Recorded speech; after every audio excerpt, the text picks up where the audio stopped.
Cuando el Centro Venezolano Americano cumplió 80 años, una de mis propuestas personales fue hacer un ciclo con los escritores americanos o estadounidenses, a cargo precisamente de escritores venezolanos.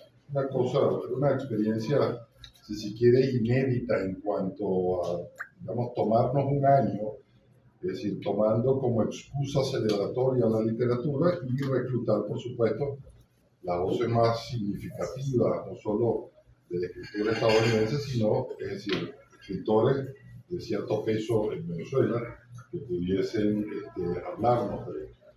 No fue fácil porque cuando uno le pregunta a alguien, bueno, tú quieres hacer una conferencia sobre William Faulkner, bueno, no necesariamente se tiene el tema preparado, no se han leído los libros. Entonces, en un principio logramos reclutar solo escritores, es decir, hombres, igual hubo alguna crítica en el sector radical feminista que nos acusó de misógino.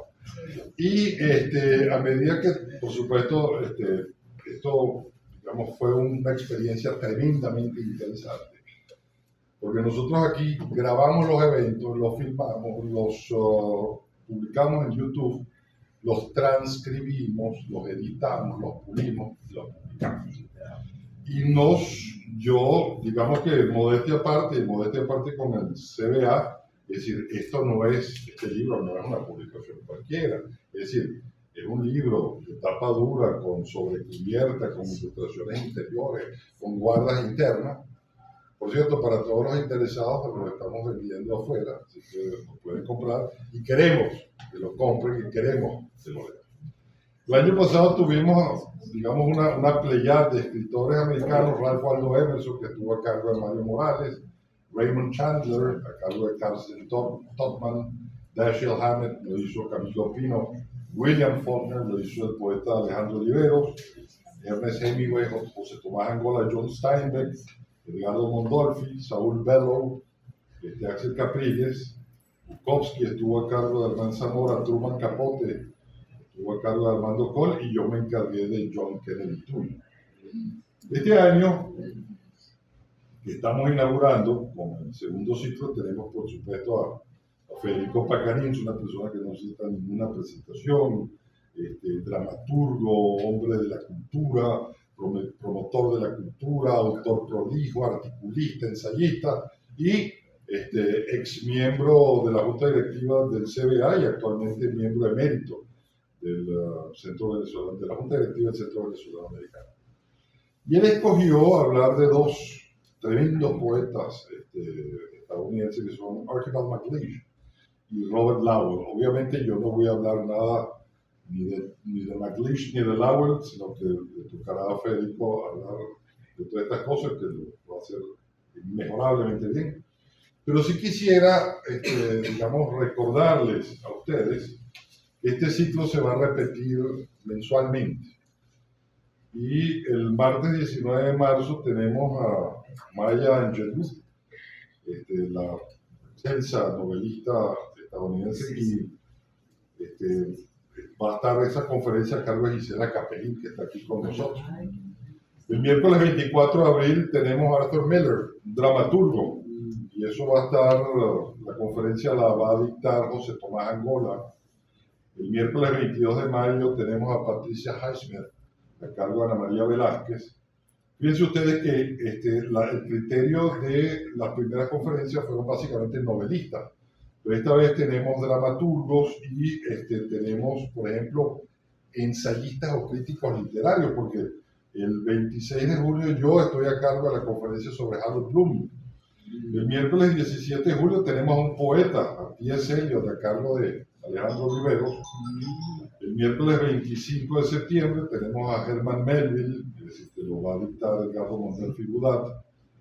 Luisa May Alcott va a estar en la conferencia de Carolina Jaime Rodríguez. Carmen Verde se ocupará de Anne Sexton el 27 de noviembre y cerramos con la poeta Emily Dickinson a cargo de Ana María Hurtado, que también está con nosotros hoy. Bueno, yo quiero que disfruten esta conferencia, que estoy seguro que va a ser de mucho provecho para todos, porque además viene con algunas sorpresas que no voy a ser yo quien las revele. Lo único que sí quisiera pedirles es que por favor apaguen sus teléfonos celulares para evitar, porque es que esto lo estamos grabando. Entonces, en la medida en que haya silencio, pues tendremos una conferencia limpia y sin ruido al final. Quienes quieran tomar la palabra, es decir, vamos a pasar unos papeles para que la gente haga las preguntas de rigor. Y bueno, lo dejo con Federico Paredes y muchísimas gracias a todos por su asistencia.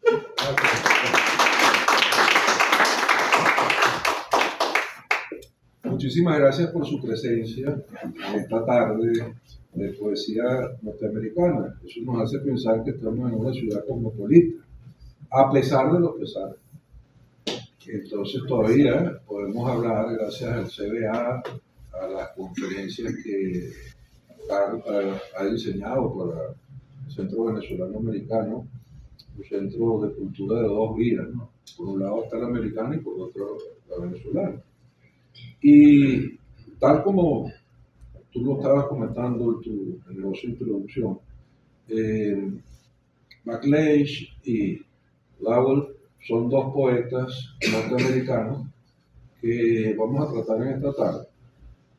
Y yo voy a hacer lo siguiente, voy a dar un perfil de ambos, un poco del sabor de la poesía y del pensamiento de ambos.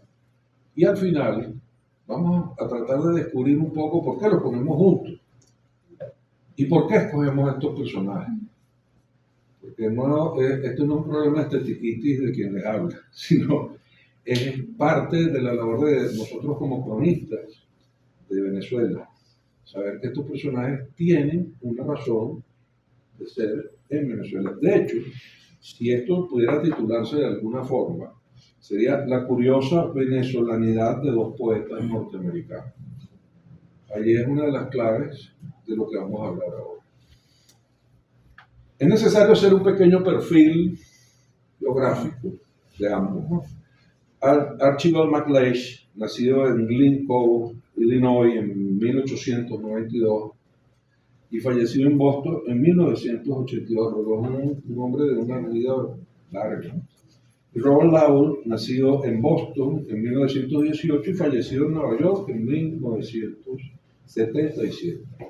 Dos poetas norteamericanos que desarrollaron una fecunda e internacional labor literaria durante el siglo XX.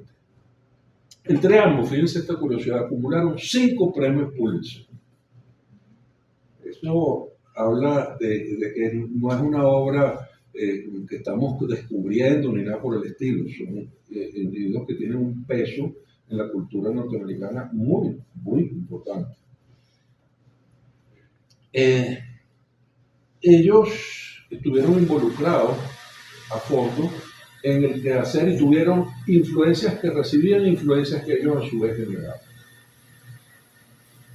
La activa presencia en el país de ambos quedó reflejada, por una parte, en la crónica que ofreció el poeta McLeish de la toma de posesión del presidente Rómulo Gallegos en 1948. Y por otra parte, en las impresiones líricas de la Caracas de los años 67, justamente año del terremoto y año donde él nos visita y hace 2 poemas que se llaman Caracas 1 y Caracas 2. Eso lo vamos a ver en unos minutos. En el caso de Leish, sus impresiones las escribió como crónica para la revista Saturday Night Review, que es una revista muy importante literaria en los Estados Unidos. Y en el caso de Lowell, puso los poemas Caracas 1 y 2 en un libro que se encontraba, por cierto, aquí en la librería, en la biblioteca, no tiene la cosa library como biblioteca. History se llama el poemario.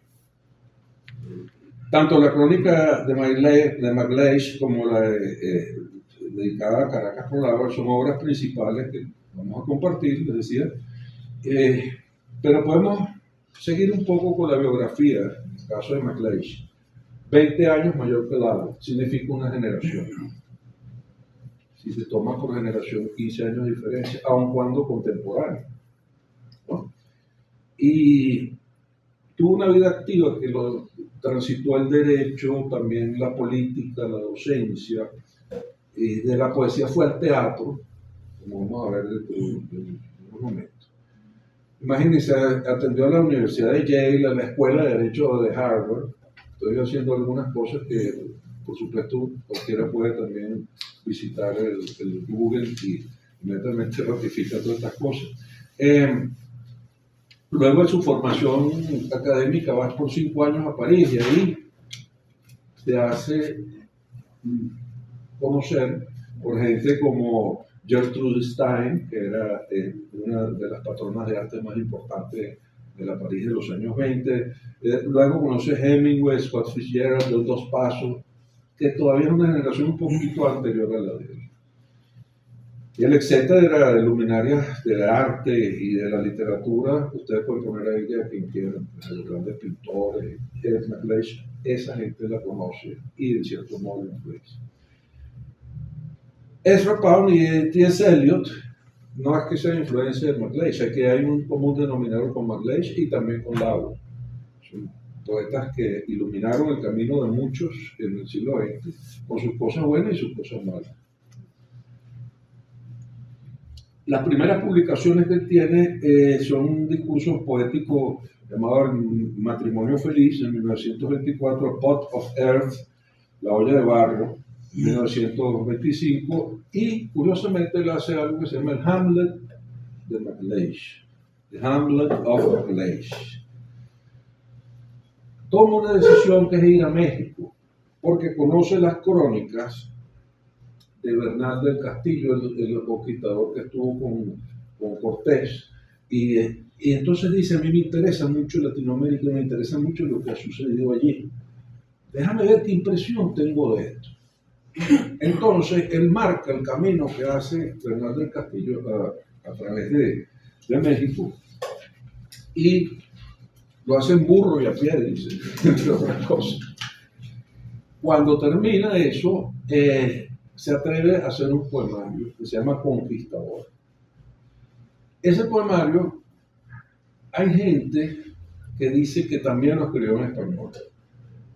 Y la verdad es que yo lo he buscado por años y nunca he podido conseguirlo en español. Si lo que se consigue es su versión en inglés y las traducciones que de él se hace. Cita muchas frases en español y creo que eso es una mitificación que se le hace al poeta de decir también lo escribió en español, porque ya hubiese aparecido y no se hubiesen tomado tantas traducciones sobre él. El caso es que por este poemario le dan el primer Pulitzer, entre otras cosas porque esa historia de México para el norteamericano en los años 20 y 30 todavía era una cosa mítica, o también veían a México como un enemigo de los Estados Unidos. No era una cosa tan común para un norteamericano, y menos lo que él hace, que es recorrer lo mismo que Bernal recorrió.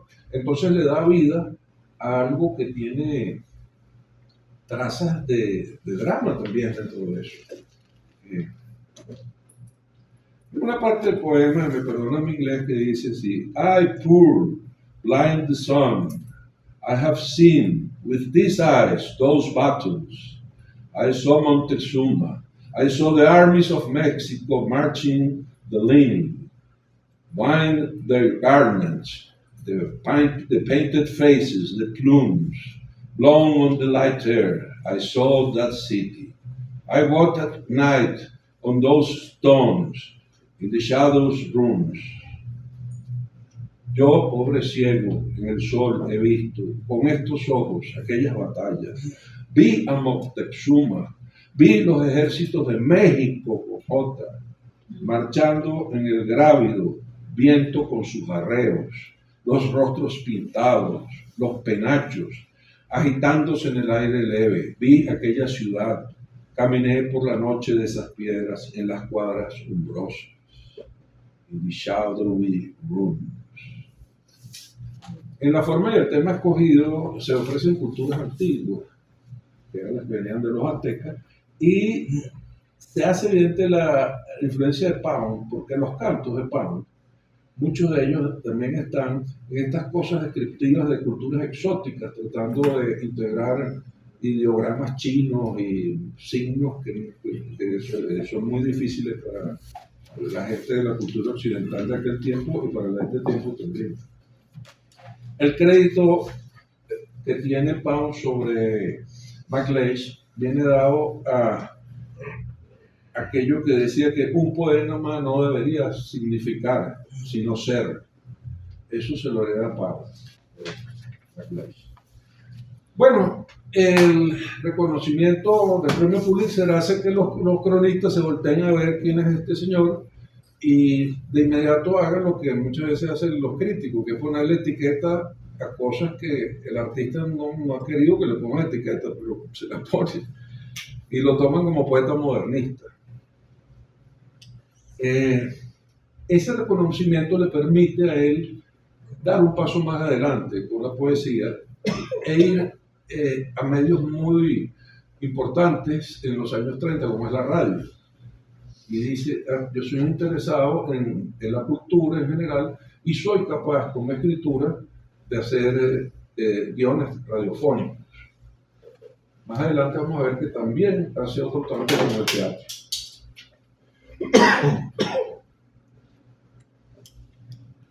Esos guiones, hay uno que se llama The Fall of the City en 1937, otro Air Raid en 1938, y él compromete allí opiniones políticas antifascistas, antinazistas, porque es una Europa de preguerra, pero ya es una Europa donde se empieza a ver que las cosas están tomando un tinte bastante peligroso. Un guión radiofónico muy especial es el que él hace al versionar Ray Lear de Shakespeare. Y eso es estrenado el 9 de agosto de 1937 y cobra fama en las transmisiones de la Columbia Broadcasting System, es decir, CBS. Este guión fue traducido por una de nuestras actrices que no está aquí, lamentablemente, Ana Karina Fajardo, porque está nominada al premio Marco Enterni que otorgan hoy, ojalá y se lo gane. Eso es lo que pensaba. Pero yo le pedí permiso porque ella lo tradujo cuando era estudiante nuestra en la Monte Ávila de la cátedra de radio. Y lo tradujo completo, la versión de McLeish, que ya, hasta donde yo sé no está en español. Y hoy quería compartir con ustedes el inicio de eso y hacer de este encuentro pues, y de este sitio un locutorio de esos radiofónicos de los años 30, a ver si podemos dramatizar un poco como se hacía en la radio ese tiempo, esta cosa. Para eso voy a tomar ventaja de la presencia de varias personas interesantes aquí. Voy a pedir la presencia de nuestro primer actor que está aquí presente, Gerardo Soto.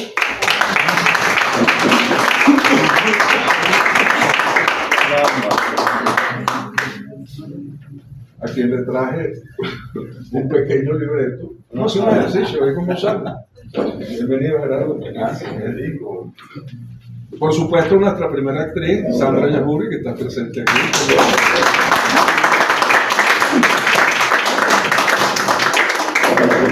También tiene su libreto por aquí.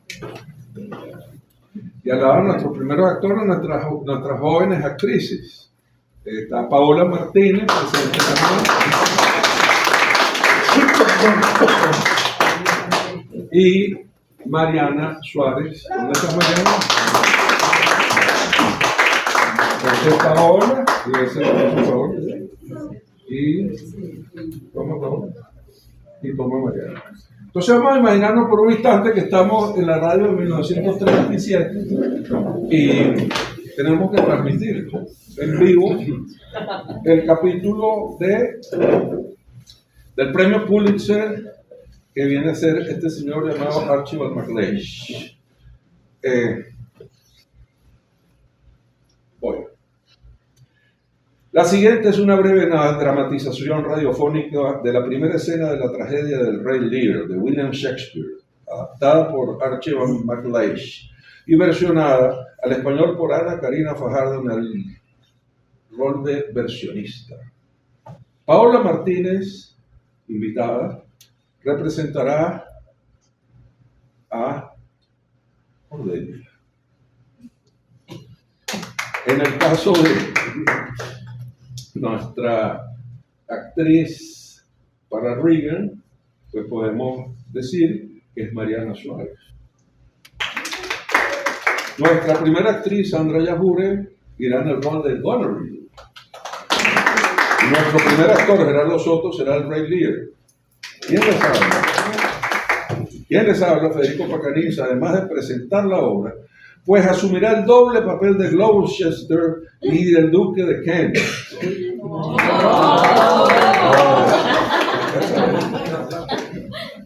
Para ello, vamos entonces a comenzar el Rey Lear. Nos encontramos en el gran salón de estado dentro del Palacio de Lear, el rey de Bretaña. Las personas de su corte esperan de un lado al otro de la habitación.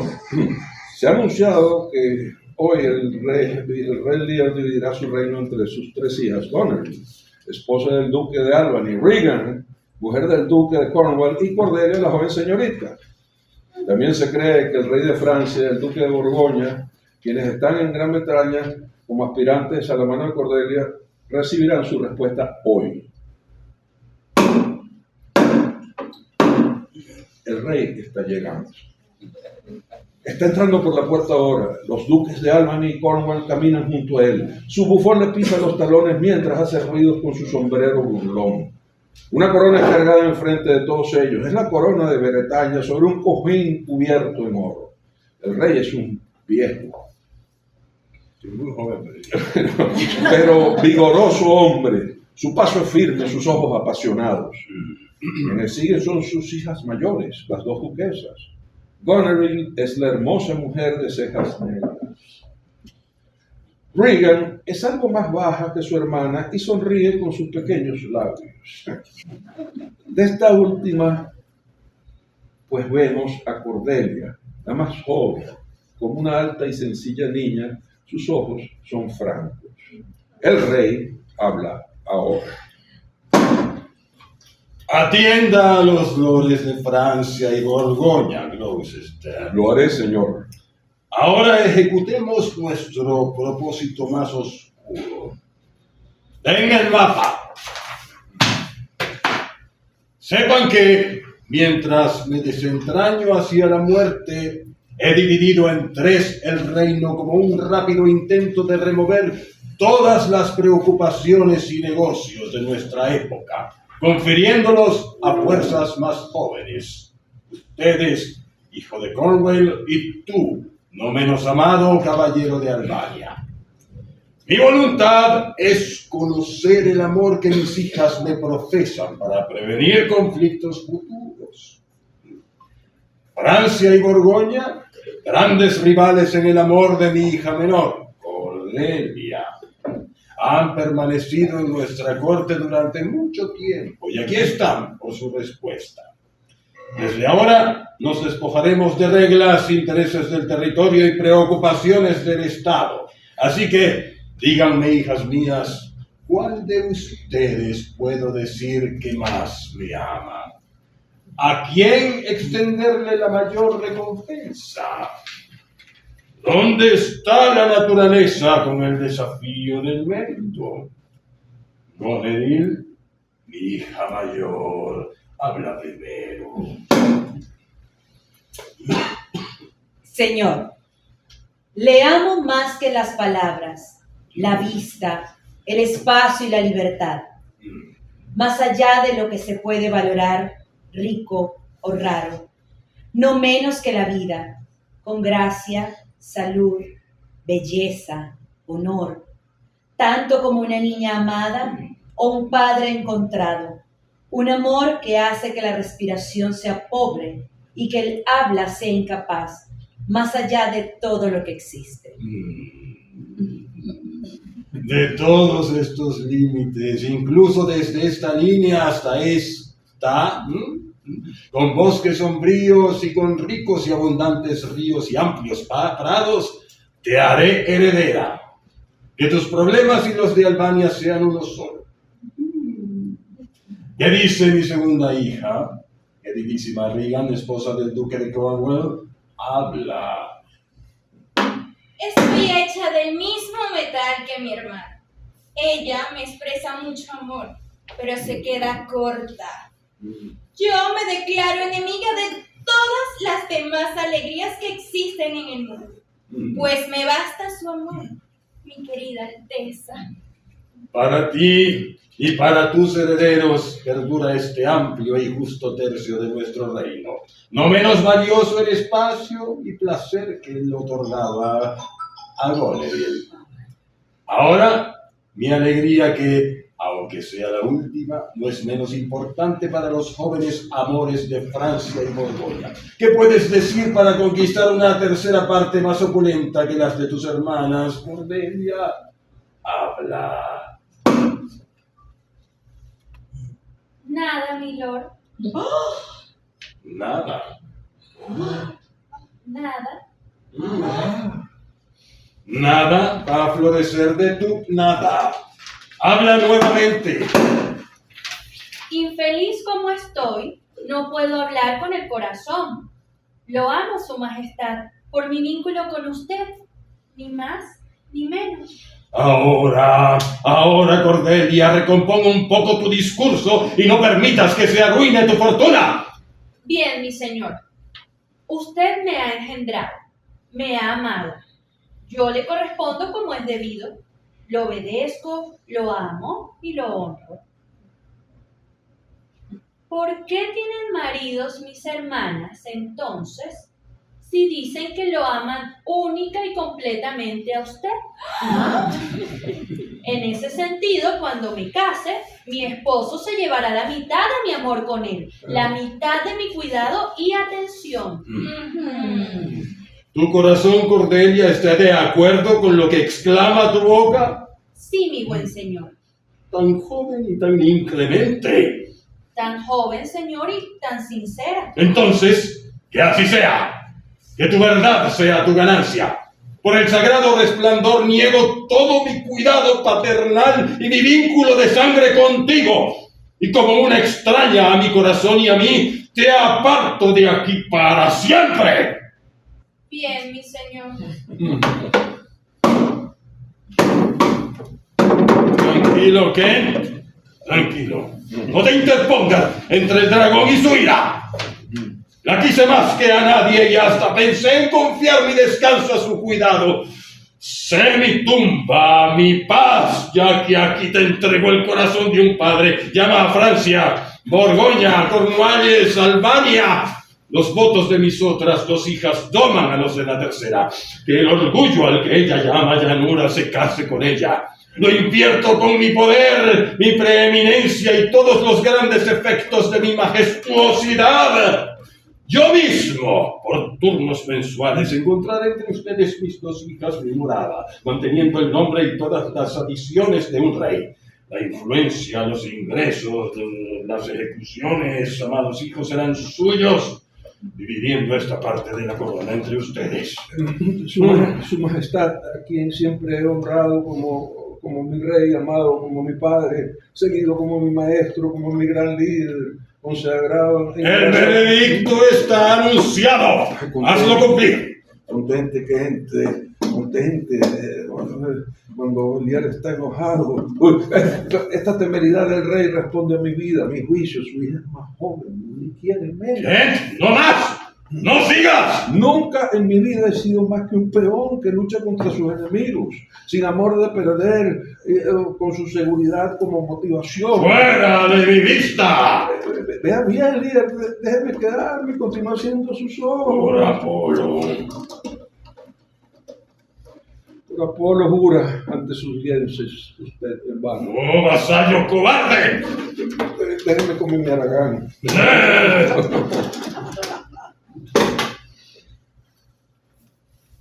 Apreciados radioescuchas, hasta aquí el capítulo de hoy del Rey Lear.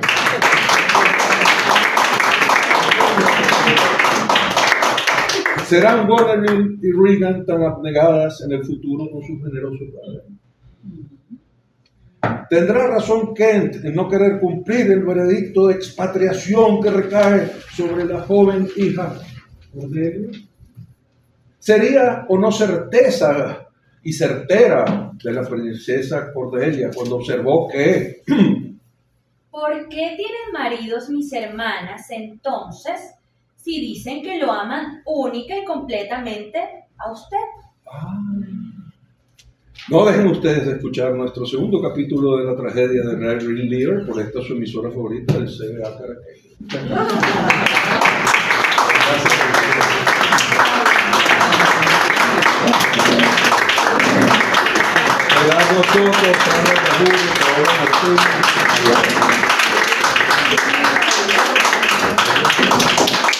Bueno, miren,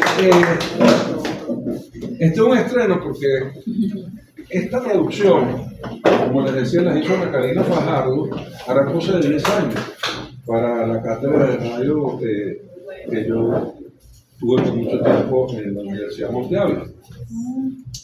Y nos lleva a pensar que los poetas no es que viven en una nebulosa y que no conocen de cómo buscar fuerzas para cubrir sus necesidades, como en el caso de MacLeish. MacLeish fue un exitoso guionista radiofónico. Como se ve aquí más o menos, los que conozcan la tragedia de Larry Lear, ven que en esta pequeña pastilla está prácticamente mucho del primer acto y estaba hecho para transmitir. En los años de posguerra, del 49 al 62, MacLeish dirigió la biblioteca del Congreso de los Estados Unidos y ejerció la docencia en la Universidad de Harvard. Un premio Pulitzer se le concede en 1952 por una antología de sus versos titulada Collected Poems. Fíjense, ya van dos, uno por Conquistador y otro por este. Tal vez su experiencia como guionista radiofónico lo lleva entonces a escribir piezas de teatro, entre ellas una pieza titulada J.B., un drama en verso basado en los textos bíblicos del libro de Job. Y entonces gana otro premio Pulitzer por J.B., que además gana un premio Tony por el montaje que hacen en Broadway de su obra. Entonces, no era tan etéreo el hombre como se piensa. Entonces, J.B., por cierto, que podría ser en algún momento alentado por el CBA, digo, para montarlo, él pone al diablo y a Dios como dos payasos que están arriba de un sitio. Y lo que sucede es lo que sucede abajo en el sitio. Y es un brillante su adaptación o su versión de esto. MacLeish además escribió ensayos sobre la labor creadora, Poetry and Experience. Quien pueda ir a ellos, es un muy buen libro para buscar iniciación en la poesía. Y ahí hay también poderosos llamados de conciencia. Uno, en un ensayo llamado Los Irresponsables, que me voy a permitir citar algo que escribió en 1940. Dice: la historia, si es que la historia se continúa escribiendo a conciencia, tendrá una pregunta que formular con respecto a nuestra generación. La pregunta irá dirigida a los libros que hemos escrito, a los archivos de nuestra correspondencia, a las fotografías de nuestros rostros, a las actas de las sesiones a las que asistimos en salones augustos frente a retratos de nuestros progenitores intelectuales. La pregunta será esta: ¿a qué se debió el que los eruditos y los escritores de esta generación, no obstante haber sido testigos de la destrucción de la actividad literaria y la investigación científica en vastas porciones de Europa, y del destierro, encarcelamiento y asesinato de hombres cuyo único crimen fue la sabiduría y el talento, como asimismo testigos de la gradual aparición en su propio país de análogas fuerzas destructivas con idénticos impulsos, motivos y procedimientos? ¿A qué se debió, repetimos, que esa generación de eruditos y escritores de los Estados Unidos no hicieran frente a tales fuerzas cuando ello era todavía factible? Cuando aún había tiempo y no faltaba terreno en donde afirmar el pie para contrarrestarlas con las armas de la erudición y de la pluma. Ese ensayo se llama Los Irresponsables. Es de 1940. A pesar del poco tiempo que tenemos para MacLeish en esta tarde, yo quiero resaltar que MacLeish apoyó la política internacional de los presidentes Franklin Delano Roosevelt y Harry Truman durante y después de la Segunda Guerra Mundial. Entre las labores de apoyo al poeta, pues una de mucha importancia estuvo en asistir como representante personal del presidente Truman a los actos de toma de posesión del presidente Rómulo Gallegos en 1948. Sus impresiones fueron reportadas, como les había dicho, en esta prestigiosa revista Saturday Night Review, en los términos siguientes. Esto lo tradujo Waldis Cano. Dice así: si en un día cualquiera de los últimos años un país de importancia estratégica e industrial en la política mundial hubiese efectuado elecciones completamente libres sobre la base del sufragio universal, sin restricción alguna por causa de raza, sexo, situación económica o analfabetismo, si como resultado de esa elección la presidencia de su país hubiese recaído sobre un personaje con cualidad de novelista, abrumadoramente escogido, ese resultado, se imagina uno, habría causado sensación. Y si tal elección se hubiese efectuado y tal presidencia hubiese tomado posesión en los años 47 o 48, años de los mariscales de campo, de los planes de $1.000 millones,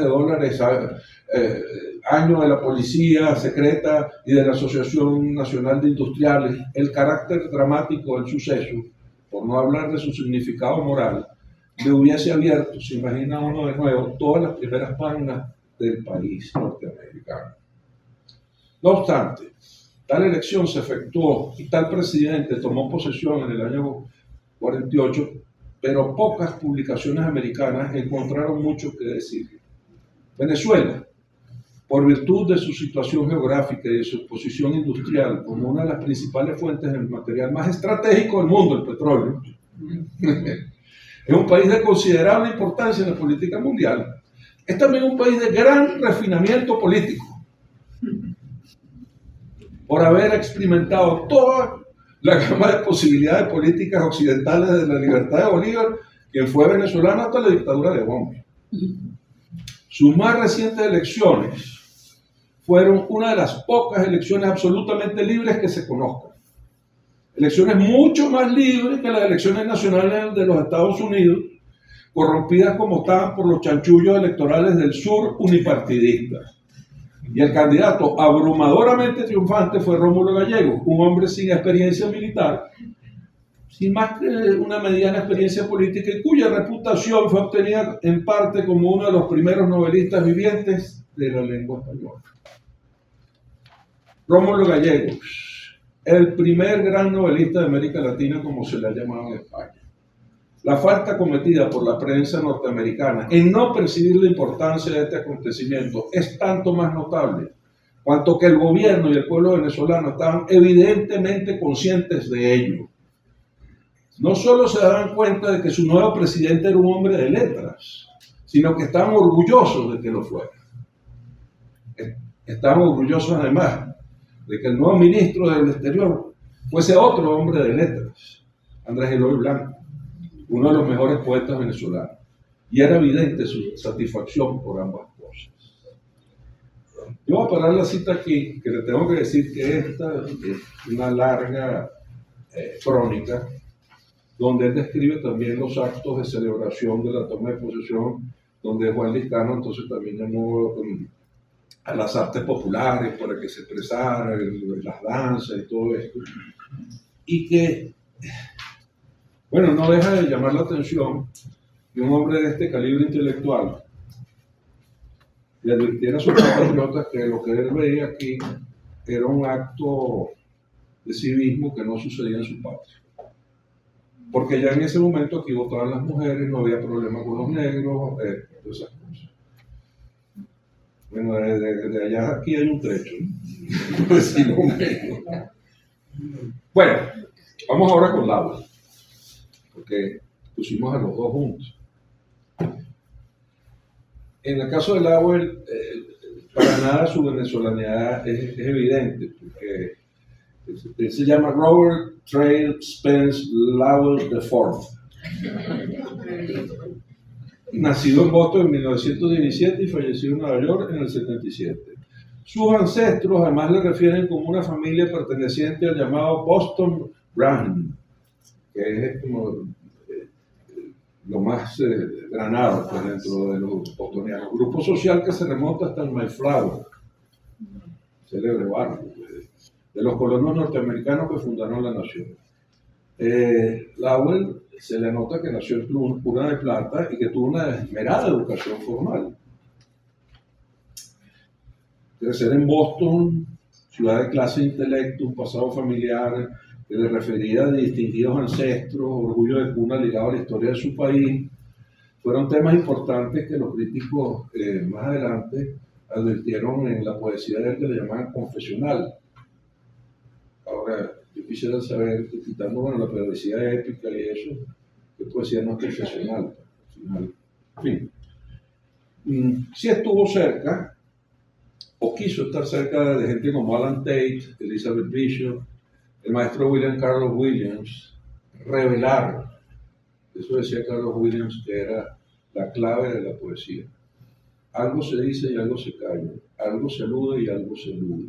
Ahí está el aire poético. En el caso de la revelación de él iba un poco más allá, porque es casi iluminar.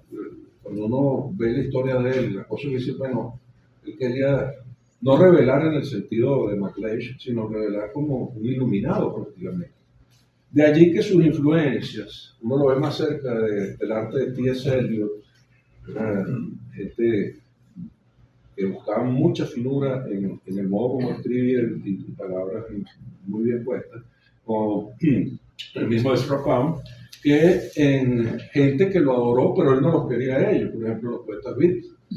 Es decir, querían que estuviera diciendo, yo no tengo nada que ver con ustedes, yo quiero andar bien vestido, yo estoy en otra cosa, a mí no me gusta eso, pero lo que usted hace, nosotros sí, es lo que pasa.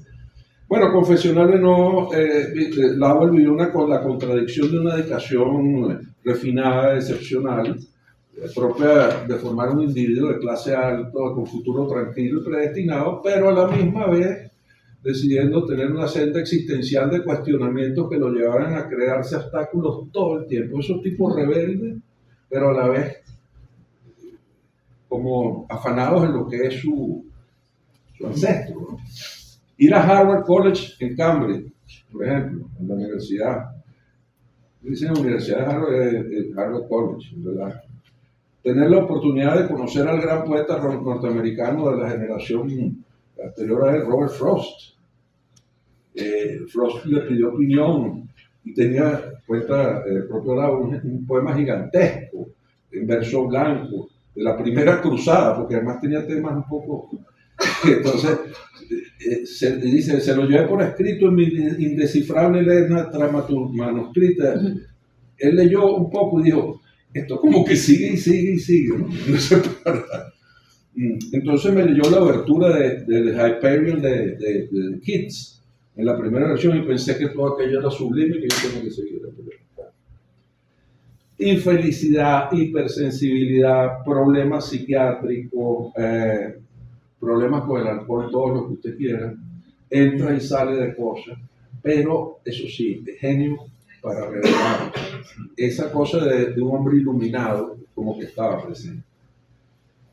Se cuenta que Lowell viajó a Nashville y fue a casa de Alan Tate y le pidió vivir allí con su esposa, etc. Y Tate, por echarle broma, le dijo que podía poner una tienda de campaña en el patio de la casa porque él no tenía dónde. Y el hombre se fue para Sears Roebuck y compró una tienda y la puso ahí. Entonces, como a las 2 semanas le dijo, mira, esto era el sentido figurado, tengo que te quedar aquí. Terrible acto de insensibilidad juvenil, dijo que era eso que él había hecho y que no podía hacer. Bueno, su mayor acto de rebelión consistió en que, siendo él de una familia episcopal protestante, se convirtió al catolicismo. Y ahí vinieron problemas, porque no se entiende que si tú de verdad honras lo que son tus herencias, entonces tú hagas eso. Entonces te salgas de una cosa y otra vez devuelto para los sanatorios, otra vez empezó a escribir con mucha tendencia cristiana de cosas que se le ocurrían respecto a la crucifixión de Cristo y eso, que no eran buenas ni para los católicos, ni para los episcopales, ni para nadie, sino eso él mismo, era lo que quería. A diferencia de MacLeish, Lowell objetó el servicio militar el llamado a las armas en la Segunda Guerra Mundial. Y por ello fue condenado y recluido en la prisión estatal de Danbury, Connecticut. Remitió su decisión en una carta dirigida al presidente Roosevelt explicando que tras el bombardeo de Pearl Harbor, él estaba preparado para pelear en la guerra hasta que leyó los términos de rendición incondicional que podrían conducir, cito, la destrucción permanente de Alemania y Japón. Mientras estaba en prisión, escribió el llamativo poema Memories of West Street and Lefty para su libro Life Studies, que además se vende muchísimo. O sea, tal vez Bernard Shaw decía que las paradojas son las únicas verdades. Este es un tipo montado en una paradoja todo el tiempo. O sea, por un lado, él es un tipo de clase social alta, de Boston, de educación refinada y tal. Y por otro lado, a cada rato se mete con cosas que vienen de ahí mismo. El hecho de cambiar de religión, el hecho de no ir a las armas por una idea que él tiene, en fin. Pintaba que era republicano, pero no era ni demócrata ni nada, era un hombre de su propio camino, y son way, como dirían. Bueno, otra opinión en los años 60 antibélica, se opone a Vietnam, entonces los Beatles lo celebran, pero él dice los Beatles que ellos no tienen nada que ver con ellos, que se busquen a otros. Impartió clases en el reputado taller literal de la Universidad de Iowa, entre el 50 y también en la de Boston. Tuvo como sus alumnas a Sylvia Plath, imagínense, ya en sexto. Y las dos terminaron un poquito mal, pero bueno. Con el pasar de los años, la actividad docente lo llevó a los lugares que lo habían rechazado, a Harvard, y lo llevó a Yale, porque entonces en la mitad de esto hay premios Pulitzer, y dos de ellos. Sus estudiantes decían que convertía a cada poeta que enseñaba en una versión de sí mismo. Tipo personal. Su muerte en 1977 estuvo demarcada por la condición de alcohólico crónico. Esta vida desajustada, lo que les decía, no puede pensar en lo de Bernard Shaw, que las paradojas son las únicas verdades, también hacen que su obra tenga una voz importante y que esa tal poesía confesional, basada en ese algo que se advierte y algo que está y no está, entre lo que se alude y se alude, es muy, muy propio de él. Además de dos Pulitzer, uno en el 47 y otro en el 74, pues déjeme decirle que recibe el National Book Critics Circle Award for Poetry Becca Guggenheim, el Premio Nacional del Libro en el 60, el Bollinger, que también es un premio enorme, el Translation Prize en 1962, 20 libros publicados, en fin. Hay uno que se llama History, 1973, y deja saber que él estuvo en Caracas en ese año, precisamente por la conmemoración histórica que significaba el 4centenario, aunque también sabemos que ese año estuvo embarrado en sus actividades por el problema del terremoto. Vino pues Lowell dispuesto a recorrer la ciudad y sus alrededores, a ser recibido en el Palacio Miraflores, como en otros palacios propios del centro nocturno de la ciudad, porque estaba todo el tiempo en eso. Y lo cierto es que la visita le animó la creatividad lírica, y después de que él estuvo aquí, dijeron, ¿por qué vino Lowell? Paseaba solo. Y escribe dos poemas que se llaman Caracas 1 y Caracas 2. Gracias a la presencia, y eso sí fue una invitación muy especial, y tú no puedes dejar de venir porque todavía yo no hago esta conferencia. A ver, Paola Martínez, ella sabe los poemas, Caracas 1 y 2, y los voy a interpretar en inglés y en español, para que sintamos el ritmo de una cosa y el decir del otro. Una caraqueña de nuestro tiempo que se atreve a esto porque es magnífico. Gracias.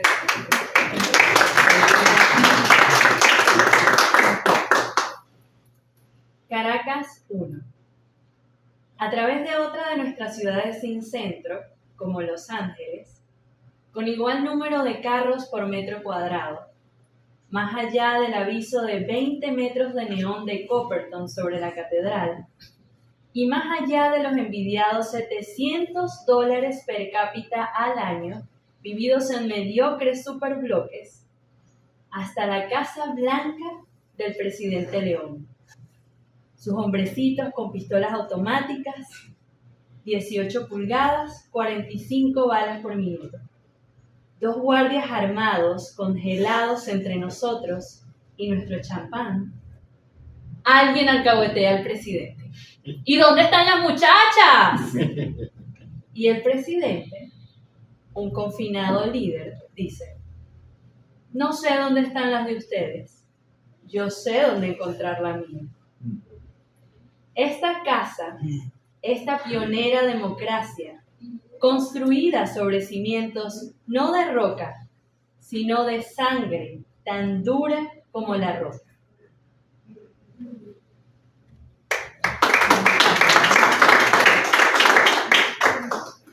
Caracas 1.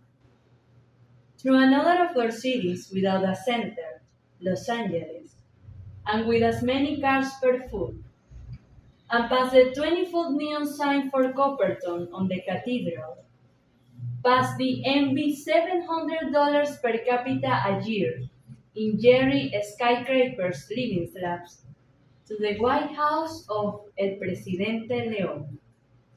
His small men with 18 each repeated pistols firing 45 bullets a minute. 2 armed guards frozen beside us and our champagne. Someone bugging the president. Where are the girls? And the enclosed leader, quite a fellow, saying, I don't know where yours are. I know where to find mine. This house, this pioneer democracy, built on foundations not of rock, but blood as hard as rock.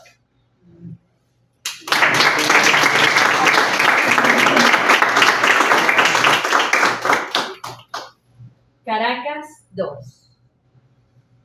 Si las palabras se manejaran como la hierba recién cortada que ondula, lejos de los planificadores y del vil retorcimiento de nuestros nervios, uno podría ir por la vida, aunque mudo, con suficiente coraje y un corazón compasivo. 2 cosas. Una primera, el humor. Como el invasor desalojado se aferra al divertido valor que toma forma de clemencia en la vieja plaza de Caracas, la iglesia arrasada desde los tiempos de Drake, la iglesia con monte en el patio, el rancho, propietario de lo comunal, con una hierba no tan verde como los verdes de la alcantarilla destapada. Los conservadores, reducidos a conservar. Los comunistas, comprometidos con sus comunas. Los artistas y funcionarios, camarilla de menos de 50 aplaudidores. Cada uno en su venenoso grupito. Cada uno en su venenoso grupito.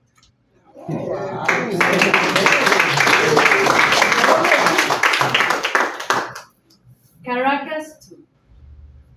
If wars were handled by the new grass rhythm, far from planners, the by greetings of our nerve, one could get through life, though mute, with courage and a merciful heart. 2 things, and the first thing, humor. As the evicted squatter clings with amused bravery that takes the form of mercy to the old Caracas square, his shaky one-man hovels, his cathedral fears spoiled in the age of Drake. The church has hay in his courtyard. To hovel owns the common no grass as green as the greens in the open source. Conservatives reduced to conservation. Communists committed to their commune. Artists and office holders to a clock of less than 50. To each his venomous in group. To each his venomous in group.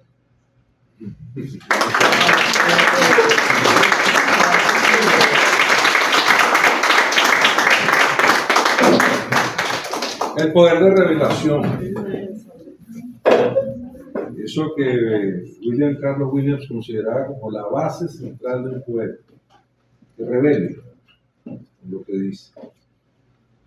Cuando esto salió publicado, salió en el libro History. Yo lo conocí aquí en la biblioteca del CBA, revisando ese libro del año 73, y dije, wow, mira, aquí están las dos versiones de Caracas. Luego, sí valió la pena que él viniera. Algo veía venir. Algo bastante. O sea, esta situación, y lo hace a través del lenguaje de un poeta que lo es ciertamente, que es un lenguaje emocional, emotivo. Es la percepción por la emotividad.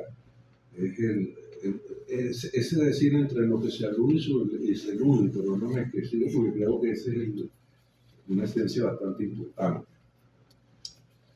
Paola Martínez fue quien lo hizo, por cierto.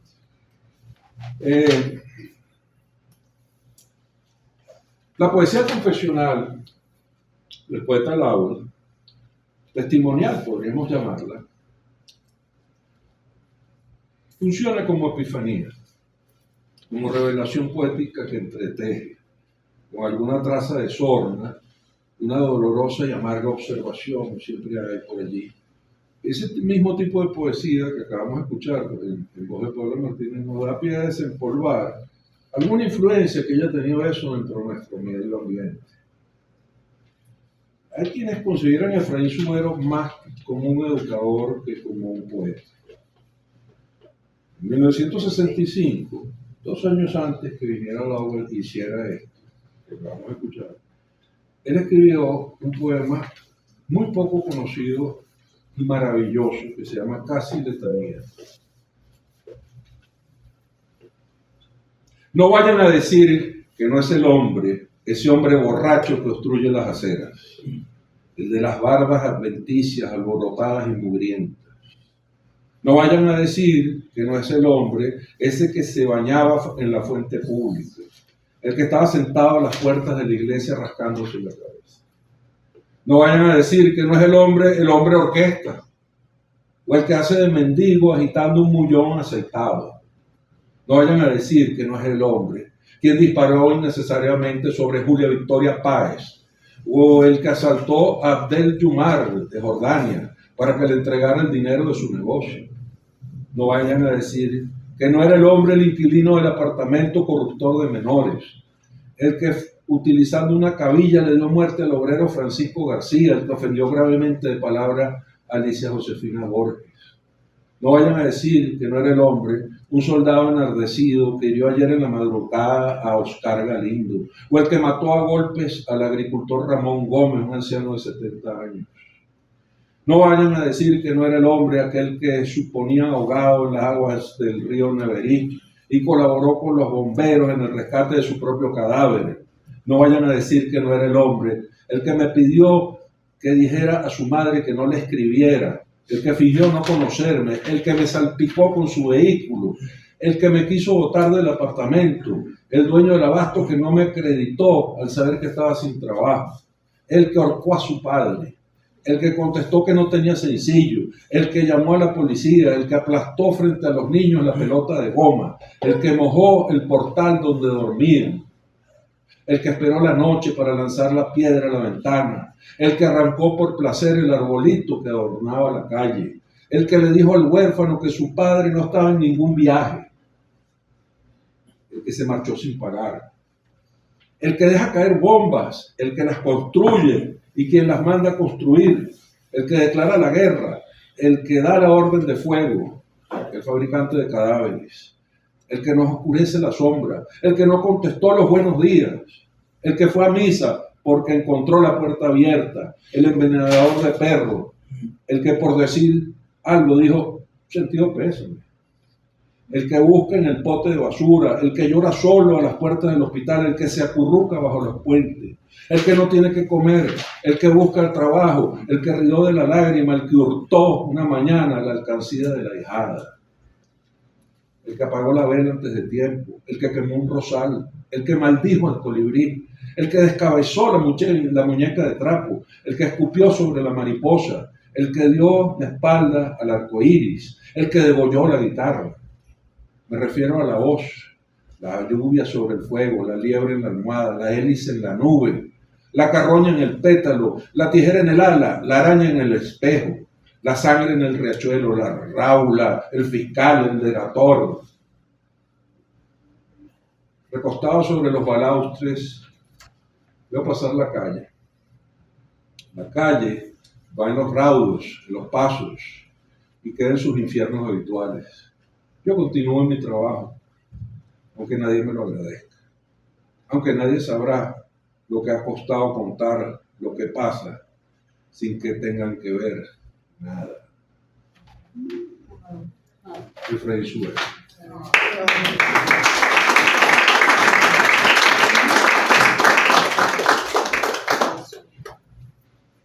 Esto lo hubieran aplaudido también los Beatles.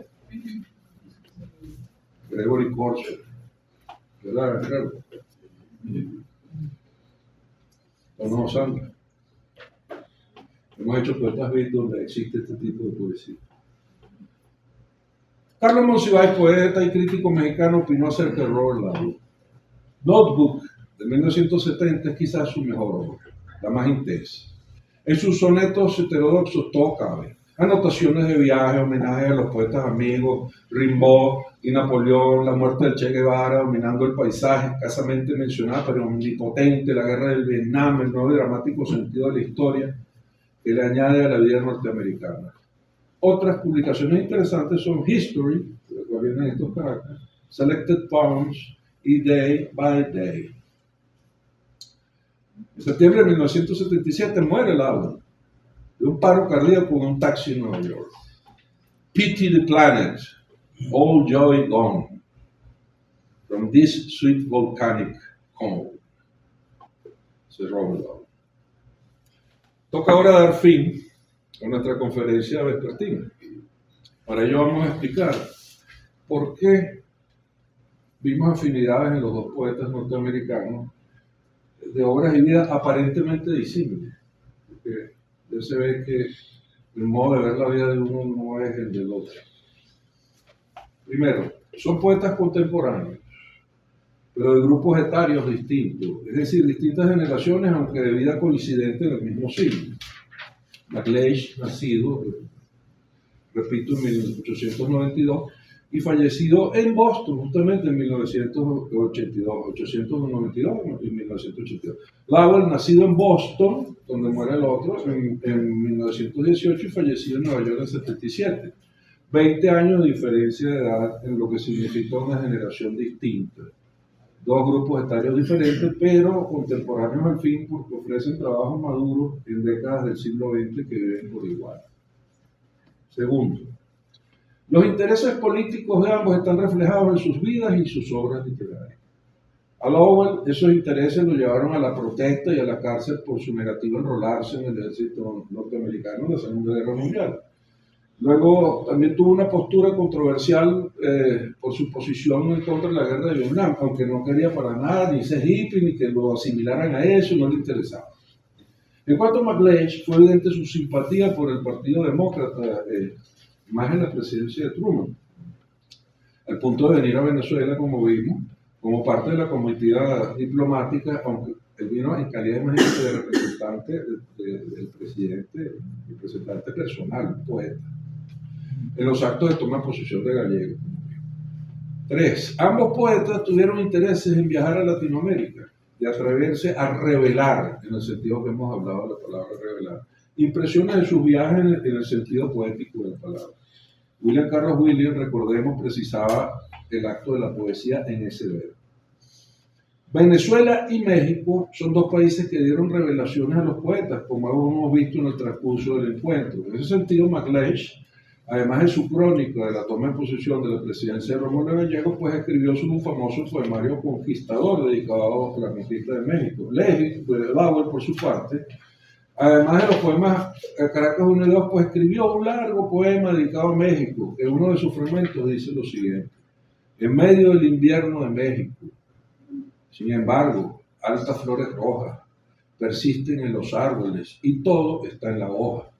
El crepúsculo quema los ladrillos enormes como hogazas. En algún sitio debí encontrar este color, el rosa, enfebrecido, y supe su mensaje. ¿O será que a tu casa 20 veces te he encaminado y luego retorné sobre mis pisadas? Ningún momento vuelve y es manejable. Ni 2 veces ni una. Hemos esperado, pienso, toda la vida por hacer este paseo. Y el polvo blando bajo nuestros pies se deshace, como la sal de la pureza, alba y estéril. Incluso es sal tu blusa de encaje abullonado. Los ladrillos se apagan. Al minuto más común no se divide ni 1 ni 2 veces. Cuando sales te evoco, cada hora del día, cada minuto de la hora, cada segundo del minuto. Se comprende que tenía alguien cercano en medio. 4. La docencia en Harvard fue un común denominador de los 2 poetas. También lo fue su búsqueda de personalizar obras clásicas. Entonces MacLeish, con su mirada a Hamlet, de Hamlet of MacLeish, o lo que vimos también con sus versiones de... Hizo muchas otras cosas, pero la Rey Lear. Lowell lo hizo con Fedra, versión 1961. El modernismo de MacLeish o la poesía confesional de Lowell se hizo evidente en la afinidad de intereses basadas en los clásicos de la literatura, y eso es evidente. Al comienzo, anotamos que 5 premios Pulitzer, referimos 3 de ellos para MacLeish. Lowell, por su parte, recibió uno en el 47 y otro en el 74.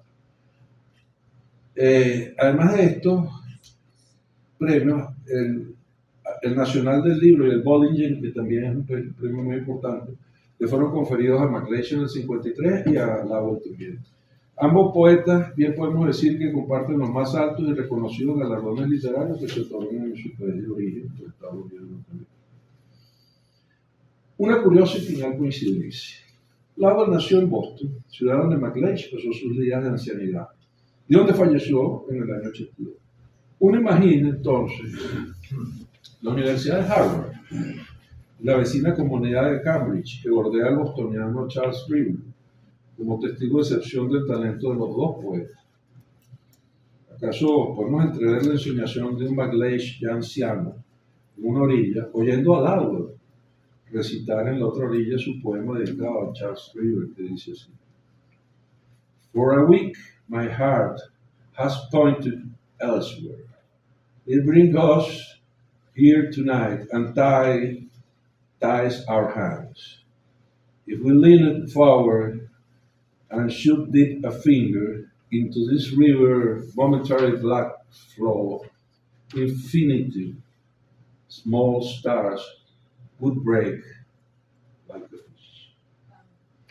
Gracias por acompañarnos.